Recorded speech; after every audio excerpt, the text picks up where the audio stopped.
Whether you have kiddos with ADHD, maybe you're a mom with ADHD, or you're like our family, mom and kiddos, all ADHD, kind of predominantly all over the home, and you're trying to homeschool. Whether you're new to homeschool or you've been doing it for a while and you keep having some of these struggles, here are my top 5 tips when dealing with ADHD in the homeschool so that you and your family can truly thrive.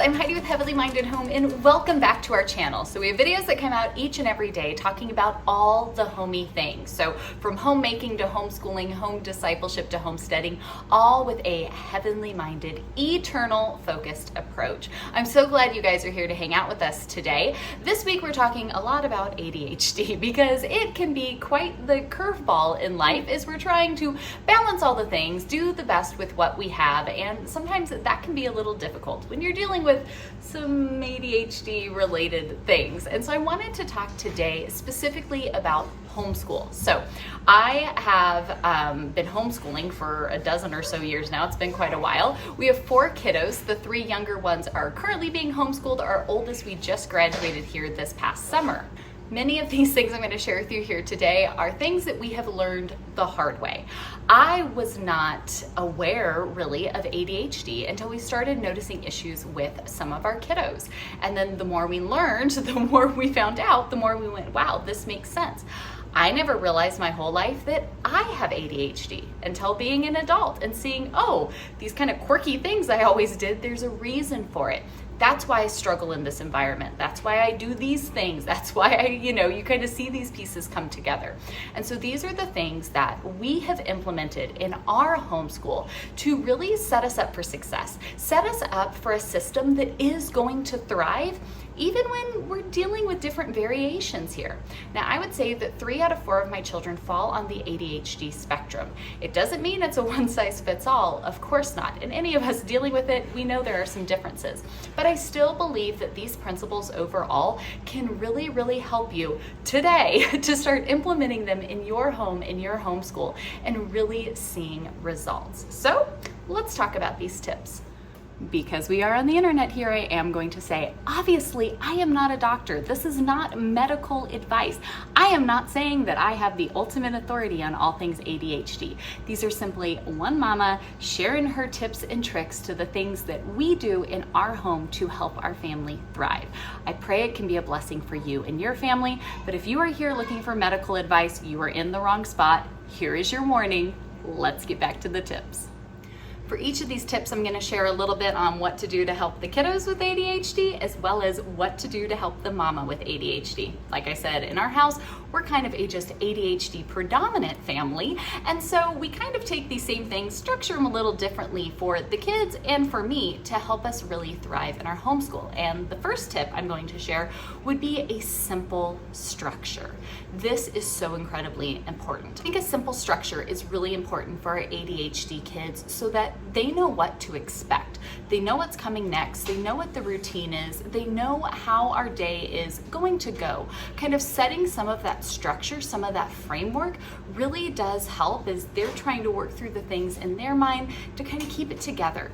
I know where we're going. I know what's up next. Maybe it's something that isn't my favorite to have to do, but I know that after that, I'm going to do something that I really, really enjoy. Having that simple structure is really important for them. At the same time, for me, having that simple structure is really, really important because it helps me hone in on my focus. I may wake up with my head spinning. I may be struggling to try to keep it all together and I just kind of want to be bouncing all over the place or like productively procrastinating or whatever it might be that I'm dealing with. And so having a simple structure, again, that framework there to help me know where I need to hone in and focus is really, really important, especially when we have ADHD. This framework doesn't have to be over-structured, it doesn't have to be stressful, it doesn't have to be overwhelming, just some simple guidelines to really set us up for success.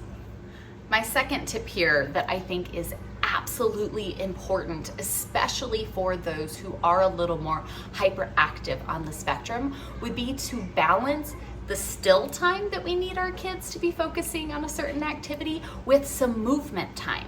So when we have, especially our ADHD kiddos, making sure that it's not just all requiring them to be still, requiring them for long periods of time. Maybe you think that they should be able to sit still and focus for a little bit longer, but that's just not where they are right now. That's okay. You can always build up to it as you work through it and they get a little bit older. I have found that balancing still time with movement time is really, really helpful with my ADHD kids. We may sit down and do a little bit of table work, and then guess what? I make sure that we've got a good chunk of time after that to get outside, to move around, to play.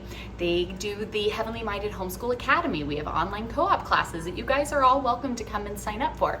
Our kids do that, and I make sure that after they've done their class time, we have open-ended time that whatever it is that we're doing, it involves movement. They can get up, release those wiggles, and get that energy out that they have.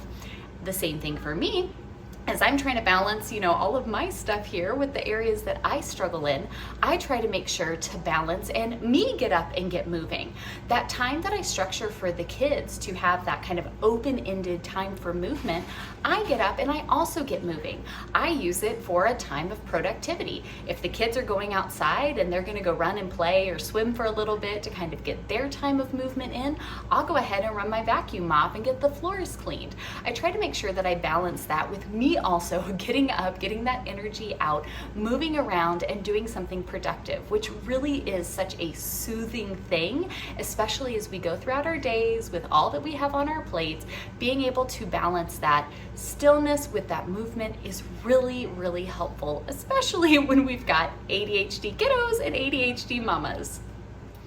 My third tip would be proper fuel for our bodies. Our cars are what we put into them, and our bodies are absolutely the same.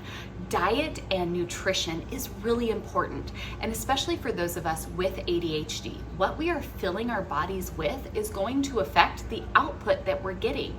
So if we know we already have some transmitters that are maybe struggling a little bit, or some things that we have going on, what we're putting into our body to fuel it is really, really important. This is huge for our kiddos and for ourselves. And regardless of if you have ADHD or not, but especially if you do have this, it's so important to really look at what you're fueling your children and yourself with. We're going to talk more about this tomorrow. So if you're curious to see exactly what we eat and exactly what we do being an ADHD predominant family, be sure to subscribe and turn on your little bell notifications, because tomorrow we're going to cover that in absolute detail, okay? But I think this is so important to pause and remember. There are a lot of foods that really do negatively impact, especially those with ADHD. And so if that's what you're consuming, and then you're expecting your kids to sit down and listen, or to get their schoolwork done, or you're trying to get it all done and you just can't seem to get there, a big part of that could be the fuel that you're trying to run off of. And so yes, this is absolutely a tip for homeschooling, because I want to make sure that my children are properly fueled, of course, but especially when I know that they're already trying to work through some difficulties and some struggles. They do have a hard time focusing. They do have a hard time concentrating. They do have a hard time, kind of staying on task. I want to make sure that I am setting them up for success in every way that I possibly can. And what I'm fueling them with is definitely a key factor in that. My fourth tip here for the kiddos with ADHD would be to let them learn where they're comfortable. Now, sometimes it's nice to be able to sit down at a table and get stuff done. I have some kiddos though where that just doesn't work. They need to have some movement. They need to be able to wiggle. They need to be able to kind of process in a different way. And so if being at a table works, that's great. Sometimes for us it's at the table, but it's with squishies and slime and something tactile for them to be working with while we do the lesson. Sometimes it's sitting outside in the swing. Sometimes it's laying outside on the pavement in the sunshine, or sitting on the couch, whatever it may be. If there is a specific setup that works better for your child, that's fine if it doesn't look like all the Instagram photos. What works best for them? Where are they most comfortable to be able to focus at? Go there and do your lesson there.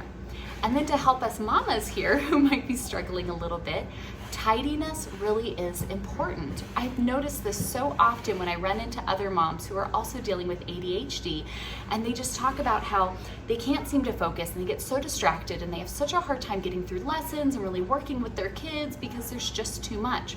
I feel the same way. And so for me, I like to keep our home really simple, really minimal.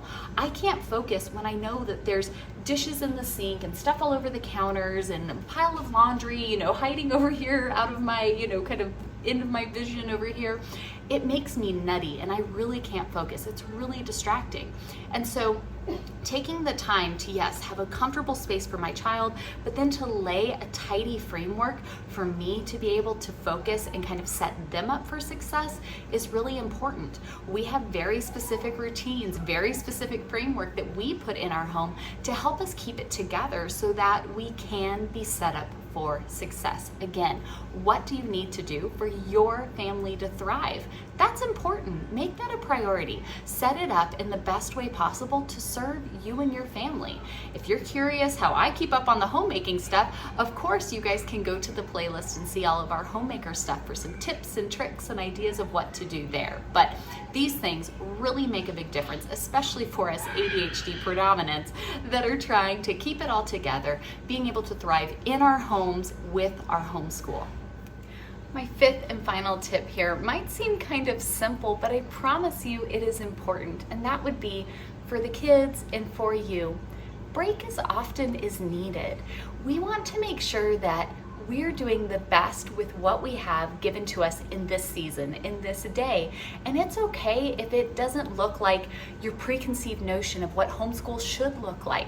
It's okay if it doesn't look like what someone else is doing. It's okay if your family thinks you're crazy and they don't get it either, because you know what is best for your children. And we're all learning as the process goes on a little bit more each and every day. Break as often as you need to. Have a schedule that works for you. Stop and have fun. If everybody's getting too overwhelmed, if everybody just woke up on the wrong side of the bed, if you have a day when a kiddo is just way too high strung, or maybe you're way too stressed out because the house is overwhelming you, hey, do like we're doing this month and say, we're not even focusing on curriculum this month. We're spending the month emptying our house out and getting rid of excess. Do what you need to do to bless your family, to work for you. That is one of the greatest joys with homeschooling, is it can be exactly what you need it to be in this exact season of life for your children, where they're at, for you, and where you're at. So don't worry about it. I promise you everything is going to be okay when we focus on restoring the home, restoring the family, nurturing our relationships, focusing on a foundation of biblical truth. There's nothing that can stop us. So I just want to encourage you and say, if you're feeling a little overwhelmed, you've got a kiddo who's just, that what you've set up maybe isn't working for them, or what you've set up or you're trying to set up is just too overwhelming for you, set it off to the side. Hit pause for a minute. Come back again tomorrow or next week or next month, whatever feels best for you, and say, what do we actually need? What would really be the ideal scenario for our homeschool in this season? And then guess what? You absolutely have the freedom and ability to start building that. Build exactly what it is that your children need. Because remember, God gave these kids to you. So will the Lord absolutely strengthen you for exactly what it is that they need? Of course He will. Take it to prayer and trust in the Lord to guide you to exactly what it is that you need to give to your children to thrive in your homeschool today. It is such a blessing to homeschool. It is such a blessing to be there for our kids. And sure, do things like ADHD kind of throw some wrenches in there from time to time? Absolutely they do. I have one kid that I can't hardly keep from bouncing off the walls and hanging upside down on the couch, even when I'm implementing all of these things. Some days get a little tiring. She's a bit much, but guess what? The Lord gave her to me. She's my blessing. And what a wonderful thing it is to get to set her up for success, to set up a system where she can truly thrive instead of being sent into a system where she is just going to be knocked down and stripped down to fit into a mold. She gets to be here. We get to find where she thrives and to really lift her up in that. So It's okay. If you need a break, take a break. You need to readjust, readjust. Whatever it is you need to do for you to be doing well, go for it.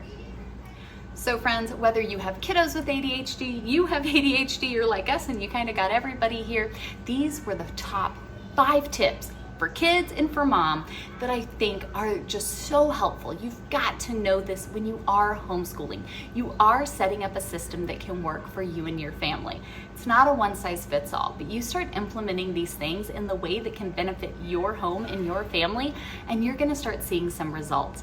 I'm so glad you guys are here to hang out with us each and every day. Of course, we have more videos about homeschooling, what we do, just sharing the different things like the Heavenly Minded Homeschool Academy, our family Bible curriculum, and all the different things that we put out. Truly, it is our prayer that it can encourage and equip you and your family as we live today and every day for the glory of God, enjoying all the blessings that the Lord has put around us in life.